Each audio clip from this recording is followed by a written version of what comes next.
ನಮಸ್ತೆ. ಕೊಟ್ಟಿಯೂರು ಶಿವನ ದೇವಸ್ಥಾನ. ಹಾಯ್, ನಮಸ್ಕಾರ ಎಲ್ರಿಗೂ. ನನ್ನ ಹೆಸರು ರೇಣುಕಾ ಅಂತೇಳಿ. ಈ ದೇವಸ್ಥಾನಕ್ಕೆ ಬಂದಿದ್ದೀವಿ ನೋಡಿ. ಎಲ್ಲರೂ ಹೇಳ್ತಾರೆ ರಶ್ ಇದೆ, ಹಂಗಿದೆ ಹಿಂಗಿದೆ, ಹೋಗಬೇಡಿ ಅದು ಇದು ಅಂತ ಹೇಳಿ.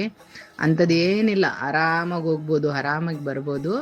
ನಿಮಗೆ ಎರಡು ಜನರಲ್ ಏನಂತದ್ದು ಫ್ರೀ ದರ್ಶನ ಮಾತ್ರ ಎರಡು ಕಡೆ ಇದೆ. ಎರಡು ಕಡೆ ಕ್ಯೂ ಅಲ್ಲಿ ಹೋಗ್ಬೋದು. ಏನು 1 ಅವರ್ 2 ಅವರಲ್ಲಿ ದರ್ಶನ ಆಗುತ್ತೆ. ಸ್ಯಾಟರ್ಡೆ ಸಂಡೇ ತುಂಬ ರಶ್ ಇರುತ್ತೆ. ರಶ್ ಅಂದ್ರೆ ಏನಿಲ್ಲ, ಒಂದು 3-4 ಅವರಲ್ಲಿ ಆಗುತ್ತೆ. ಬೇರೆ ಟೈಮಲ್ಲಿ ಹೋದ್ರೆ ನೀವು 1 ಅವರಲ್ಲಿ 2 ಅವರಲ್ಲಿ ದರ್ಶನ ಮಾಡ್ಕೋಬಹುದು. ಹಂಗೂ ಬೇಡಪ್ಪ ಅಂತಂತಂದ್ರೆ 1,000 ರೂಪಾಯಿ ದರ್ಶನ ಈಸಿಯಾಗಿ ನಮಗೆ ಅರ್ಧ ಗಂಟೆ ಒಳಗಡೆ ಆಗುತ್ತೆ.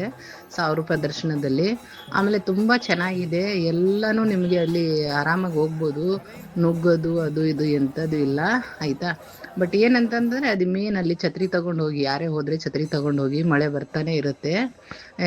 ಏನೇ ಇರಲಿ ಹುಷಾರಾಗಿ ಹೋಗಿ ಹುಷಾರಾಗಿ ಬರಬೇಕು ಅಷ್ಟೇ. ಆಮೇಲೆ ಇನ್ನೊಂದು ಏನಂತಂದರೆ ಅಲ್ಲಿ ಸ್ವಲ್ಪ ಕಳ್ತನ ಆಗುತ್ತೆ. ಮೊನ್ನೆ ನಾವು ಹೋಗಬೇಕಾದ್ರೆ ಹಂಗೆ ಯಾವುದೋ ಚೈನ್ ಕಿತ್ಕೊಂಡು ಹೋದ್ರು ಅಂತೆ.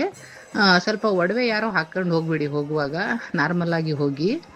ಇನ್ನು ಏನಿಲ್ಲ, ಆರಾಮಾಗಿ ಬರ್ಬೋದು, ಆರಾಮಾಗಿ ದರ್ಶನ ಮಾಡ್ಕೋಬೋದು. ಎಂಥದ್ದು ಇಲ್ಲ, ಎಲ್ಲ ಹೇಳೋದು ಸುಳ್ಳು. ಅವರು ಹಂಗೆ ಹಿಂಗೆ ಅಂತೆಲ್ಲ ಹೇಳ್ತಾರೆ, ಎಲ್ಲ ಸುಳ್ಳು. ನಾವೇ ಬಂದಿದ್ದೀವಿ ನೋಡಿ, ನಾವೇ ಬಂದು ಎಲ್ಲ ದರ್ಶನ ಮಾಡಿಕೊಂಡು ಆರಾಮಾಗಿ ಹೋಗ್ತಾ ಇದ್ದೀವಿ. ಏನೂ ಟೆನ್ಷನ್ ಇಲ್ಲ, ಆರಾಮಾಗಿ ಬರ್ಬೋದು. Thank you so much. ಕೇರಳದ ಕಣ್ಣೂರು ಜಿಲ್ಲೆಯ ಅರಣ್ಯ ಪ್ರದೇಶದಲ್ಲಿರುವ ಕೊಟ್ಟಿಯೂರು ಶಿವನ ದೇವಸ್ಥಾನ ಬಾವಲಿ ನದಿಯ ದಡದಲ್ಲಿದೆ. ಇಲ್ಲಿ ಅಕ್ಕರೆ ಕೊಟ್ಟಿಯೂರು ಮತ್ತು ಇಕ್ಕರೆ ಕೊಟ್ಟಿಯೂರು ಎಂಬ 2 ದೇವಾಲಯಗಳಿವೆ.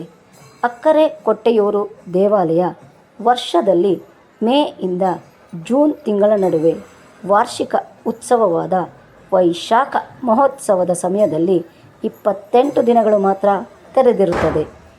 ಆ ವೇಳೆ ಇಕ್ಕರೆ ಕೊಟ್ಟಿಯೂರು ದೇವಾಲಯವು ಮುಚ್ಚಿರುತ್ತದೆ ಎಂದು ಹೇಳಲಾಗುತ್ತದೆ. ಹಿಂದೂ ಪುರಾಣದ ಪ್ರಕಾರ ದಕ್ಷ ಪ್ರಜಾಪತಿ ಯಾಗವನ್ನು ಮಾಡಿದ ಸ್ಥಳವಿದು.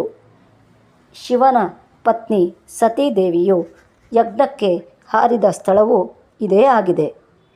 ಇದು ಬಹಳ ಪವಿತ್ರವಾದ ಸ್ಥಳ, ತ್ರಿಮೂರ್ತಿಗಳ ಸಂಗಮ ಸ್ಥಳವೆಂದೂ ಸಹ ಹೇಳಲಾಗುತ್ತದೆ. ಧನ್ಯವಾದಗಳು.